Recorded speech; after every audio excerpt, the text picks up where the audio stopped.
I just love Oakland. I'm born and raised in Oakland. What I love about Oakland is when it's time for us to come together, we do that. It's one of the most innovative places that you could come.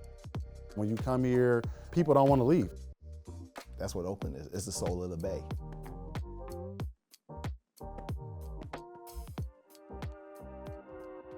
I was shot on my spinal cord due to a drive-by shooting.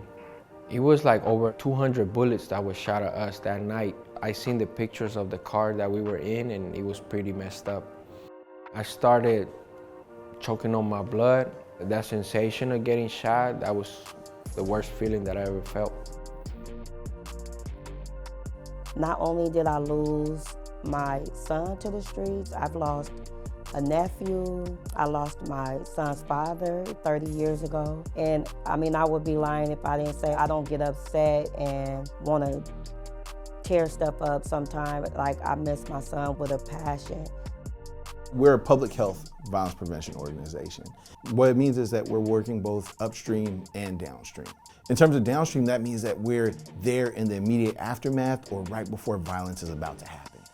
This is what a typical day of a violence interrupter is desired to be. If I can come out, or we can come out and be in our city and see no disturbance or no attitude or no potential violence about to be created or erupt.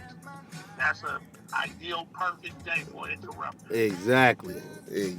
Like you say, no news is always good news. Most people, when they think about violence prevention and intervention, they're really thinking about that intervention work. That's the downstream work, what you do immediately around an incident of violence. For us in that area, we have Caught in the Crossfire, which is our hospital-based violence intervention program. Our Caught in the Crossfire program was created in 1994 by Dean Calhoun and Sherman Spears. Sherman Spears was an African-American man that was caught in the crossfire. He was shot, and now he is still confined to a wheelchair. So he actually went through the process of getting shot, going to the hospital, but needing much more support after he was discharged because his life never looked the same.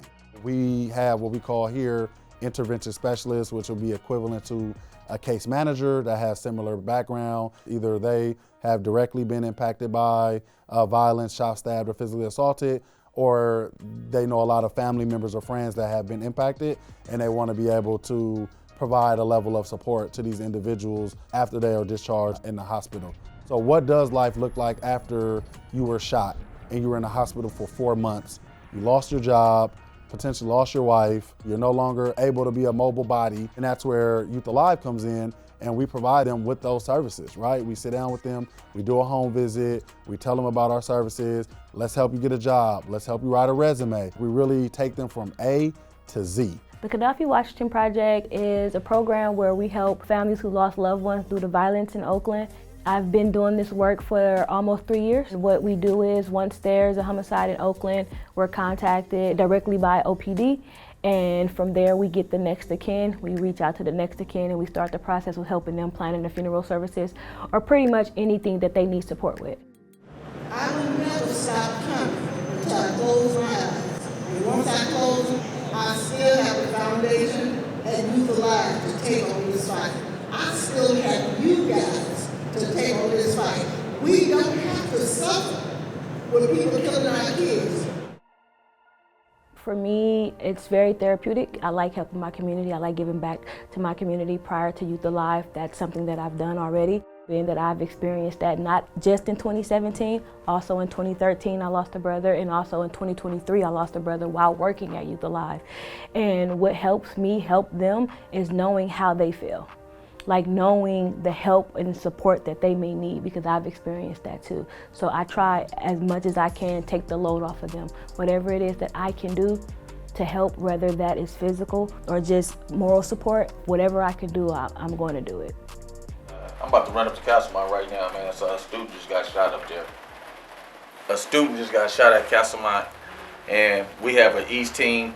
East team is going to go out there, and I'm citywide, so I'm going to go out there too. How old is he, Ed?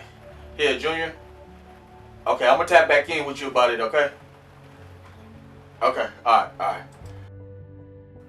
We are a support team. We're there to give additional support to the students, to the staff, to make things easier on everyone. My day-to-day is I get to the school, I greet everybody, I walk the hallways. I got a bunch of students that calls me mom, call me auntie. The first ones to come up to me, greet me, and I take them to do this and that. That gives me joy. Gun violence with students is a major problem, but it may not necessarily happen at the school. Them being shot outside of school because of confrontations that happen during school is very normal. As a violence interrupter, my biggest fear for the kids is that they don't get the help that they need.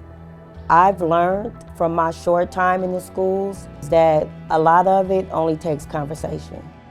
So if they reaching out for support, I'm for sure not gonna not answer my phone and not try to show up and be of support. And if I need additional help within that process, I know I have a team that can show up with me to get the outcome we're looking for.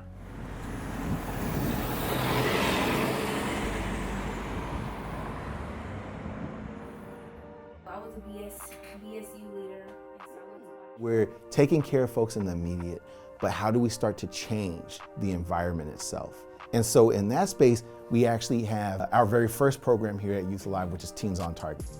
It is a peer education program where we train high school peer educators to then teach a violence prevention curriculum in the middle schools that they came from. We are mentors for our students, so they come to us when they might be making the biggest choice or decision in their life. We are in 3 high schools in Oakland, California. We are at Fremont High School, Skyline High School, and Castlemont High School. In order to help them or to be a mentor for them, we have to listen to what they're saying. We provide them with stipends, so our students are paid for everything they do in our program.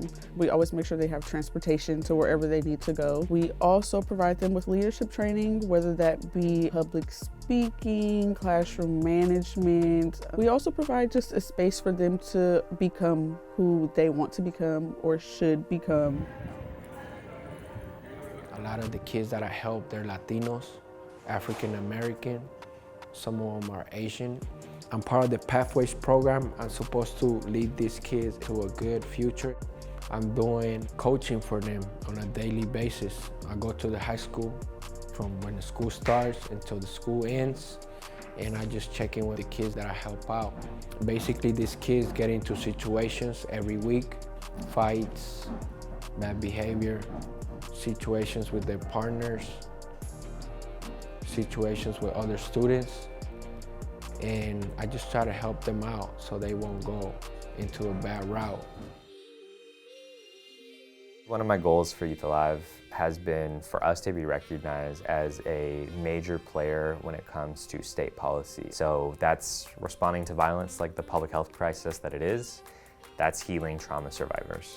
So it's been a matter of figuring out what does it look like for this organization that does great community-based direct service to now be a policy and advocacy organization. What bills do we support? What bills do we sponsor? What are the things that we are asking of our elected officials? What are the things that we want the state of California or the city of Oakland to do differently? Being able to identify that has been a process over the past few years. And what we came up with are those policy priority areas where we understand we have an expertise that very few organizations at the state level do. About a year ago, we had local elected officials from all around the country, so city council members, county board of supervisors, come to Youth Alive to hear about our school-based programming. Because Oakland Unified voted to no longer have police on campus. So we had to innovate ways to keep our campuses safe. And one of those innovations that came out of this process is school-based violence interruption, a program that we were already running in our streets. And the streets that are most impacted by violence, we are now bringing to the schools. And this is a brand new program. We are one of the only places in the country that is doing this. The most significant successes that we've had in Youth Alive's policy and advocacy work has been a historic investment from the state of California, $209 million that Governor Newsom proposed in 2021, and Assembly Bill 28, which created a tax on firearms and ammunition that goes directly towards funding violence prevention and intervention work throughout the state of California. That was passed in 2023. Those two things are historic investments in the kind of work that we do and have created a pathway for the state of California to show the value of this work.